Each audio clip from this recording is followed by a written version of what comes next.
Anantapuram urban స్థానిక press క్లబ్లో lawyer ఎన్ Srinivasulu media సమావేశం నిర్వహించారు. ఆయన మాట్లాడుతూ కెనరా బ్యాంక్ సీనియర్ మేనేజర్గా పనిచేసి రిటైర్ అయిన తర్వాత పెన్షన్ 4,90,000 రూపాయలు తన అకౌంట్కు వచ్చిందని అన్నారు. ఆ అమౌంట్ని కెనరా బ్యాంక్ మేనేజర్ తనకు చెప్పకుండా సీజ్ చేయడంపై హెడ్ ఆఫీస్కి లెటర్ పంపడంతో వారు సమగ్ర విచారణ చేసి ఇది వారి తప్పుగా ఒప్పుకొని సీజ్ చేసిన అకౌంట్ని ఓపెన్ చేశారని శ్రీనివాసులు తెలిపారు. నాకు జరిగిన అసౌకర్యం మరొకరికి జరగకూడదని ఈ విషయంపై కన్స్యూమర్ కోర్టులో కేసు వేశానని అన్నారు. కెనరా బ్యాంక్ 35,000 రూపాయలు శ్రీనివాస్ కి కంపోజిషన్ గా ఇవ్వాలని కోర్టు తీర్పునిచ్చిందని సంతోషం వ్యక్తం చేశారు.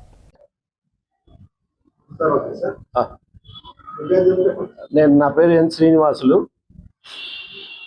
కెనరా బ్యాంక్లో సీనియర్ మేనేజర్గా పనిచేసి రిటైర్ అయిన తర్వాత నాకు పెన్షన్ అమౌంట్ 4,09,000 రూపాయలు 2024లో కొంత అమౌంట్ వచ్చింది అకౌంట్లోకి వచ్చిన తర్వాత సరే అకౌంట్లో ఉందని మెసేజ్ వచ్చిన తర్వాత మా ఫ్రెండ్కి ఒక చెక్ ఇచ్చాను ఈ 35,000 చిల్లరకి ఇస్తే ఆయన వెళ్ళి సార్ అకౌంట్లో డబ్బులు ఉన్నాయట కానీ మీకు ఇవ్వడానికి తీసుకోవడానికి లేదట, ఇది అకౌంట్ ఫ్రీజ్ చేశారట అన్నారు.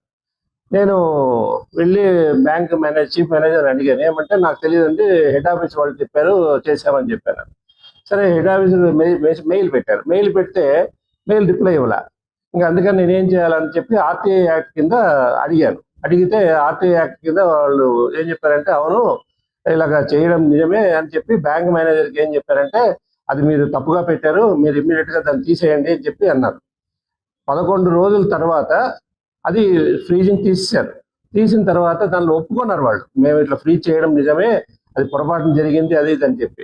అయినా కూడా నేను ఎందుకంటే ఇప్పుడు ఒక బ్యాంక్ మేనేజర్, నేను retired bank manager, retired employee, తర్వాత ఒక అడ్వకేటు, మనము ఇలాంటి సమస్య ఫేస్ చేస్తుంటే సామాన్య ప్రజలకు ఎలాంటి దుర్గతి పడుతుందో అర్థం కాక అప్పుడు కన్స్యూమర్ కోర్టులో ఈ డెఫిషియన్సీ ఆఫ్ సర్వీస్ కింద నేను వేస్తే అది 1 ఇయర్ నడిచిన తర్వాత నేను ఏదైతే కంటెన్షన్ చెప్పానో, ఎందుకంటే ఒక పద్ధతి పాటించాల్సి ఉంటుంది ఏ దానికైనా సరే.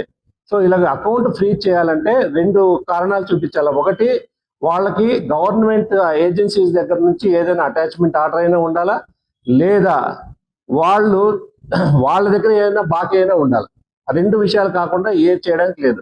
అది చేయాలన్నా కూడా ఫస్ట్ ఎవరైతే డిపాజిటర్ ఉన్నారో ఆయనకి నోటీస్ పంపించాలి, అయ్యా మీకు ఇలాగా ఫ్రీజ్ చేస్తున్నాము, మీ కంటెన్షన్ చెప్పుకోండి అని చెప్పి.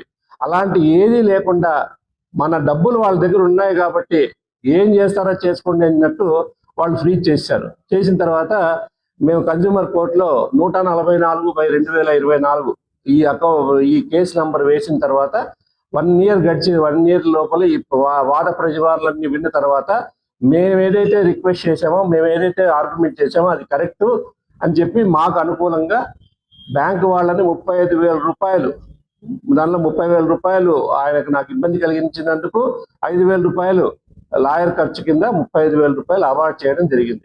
అది 31వ తారీఖు సాయంత్రం ఈ జడ్జిమెంట్ వచ్చింది. కానీ ఆ జడ్జిమెంట్ కాపీ రాకుండా మీకు ఇవ్వడానికి ఏది కాదు కాబట్టి ఆ జడ్జిమెంట్ కాపీ వచ్చింది కాబట్టి ఈరోజు మీ పాత్రికేయ మిత్రులందరినీ కలిసి ఇది సమాజానికి ఇన్ఫర్మేషన్ ఇవ్వాలి. ఎందుకంటే ఒక కస్టమర్ యొక్క రైట్స్ ఏంటో ప్రతి వాళ్ళకు తెలియాలి. కస్టమర్స్ రైట్స్ తెలిస్తే అప్పుడు